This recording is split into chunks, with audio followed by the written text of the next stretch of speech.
It looks like green screen. It's not.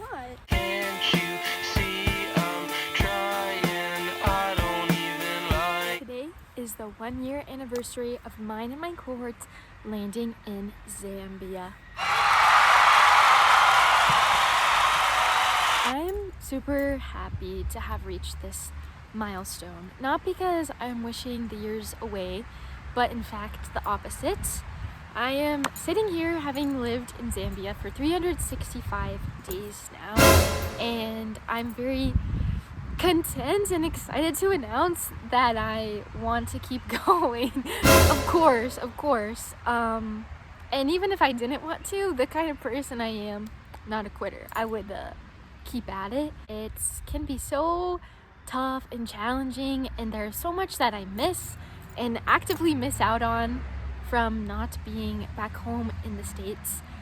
But there's so much I am gaining and so much I am learning.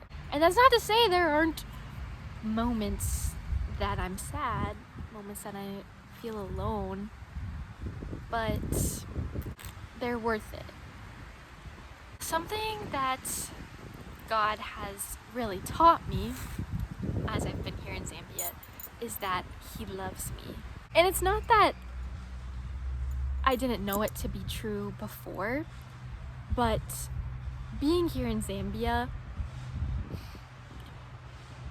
it's like a metaphor for me, because I moved to this tiny village right in the northern province of Zambia, and I was just so welcomed by these strangers and suddenly accepted as a neighbor, a coworker, adopted daughter, friend.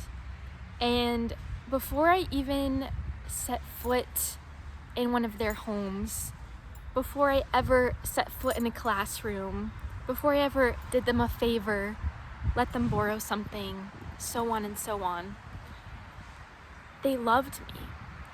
They loved me right away. They loved me so quick, so easily, and it wasn't because I did anything. Like, I hadn't done anything. And God's love is like that. Even if I never did another thing for Him, God would still love me. But I'm not going to test that hypothesis. People in Zambia, they love my hair.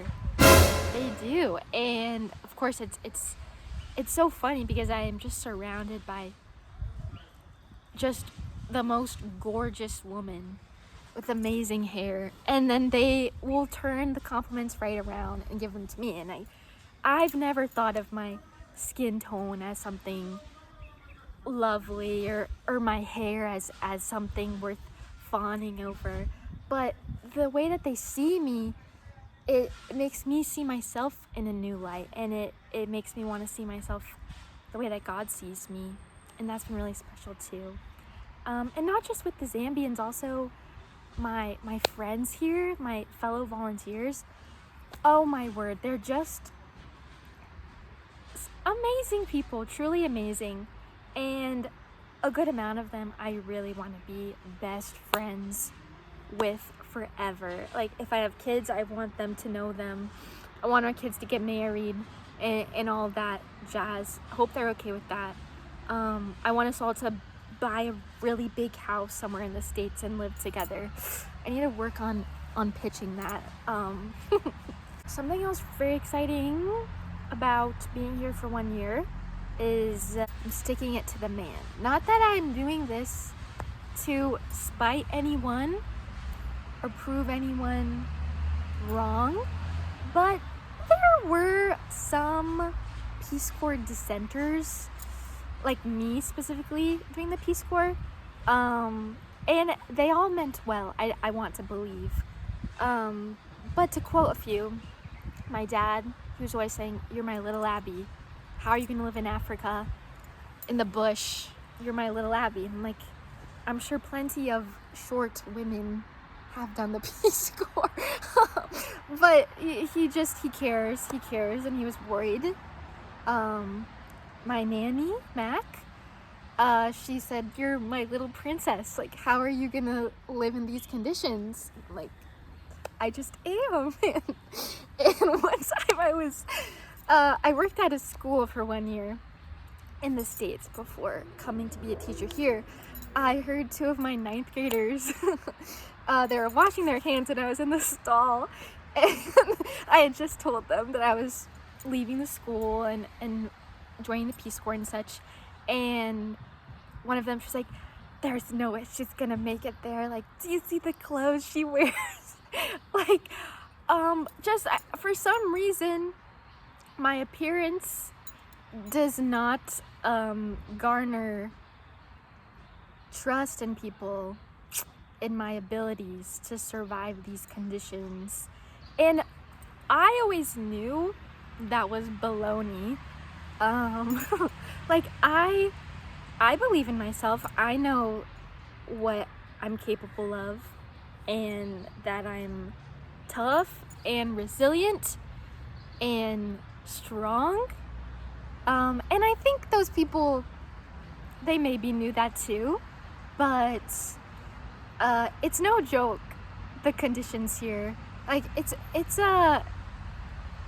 rustic, to say the least, but I'm doing it without complaining. I'd like to say, like, I don't even mind it. And I just think it has given me such a fresh, wonderful perspective too on what's important.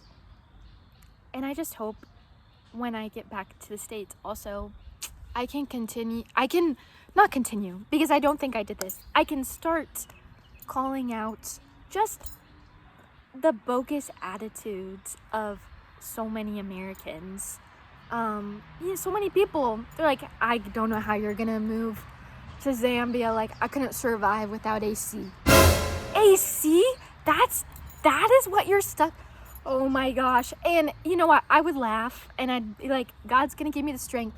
But now I'm gonna say, girl, you need to reflect. You need to reflect if AC is what matters to you most in your life. And I'm not trying to call anyone out here. I'm more calling myself out for, I don't know, letting ignorance like snowball. And it's even just amazing, like some of the pictures I've sent of my various activities and such in Zambia. People will say, "Oh, I never knew Africa could look like that." People don't know. People have been surprised there's grocery stores here. Sorry, I was starting to go on a tangent.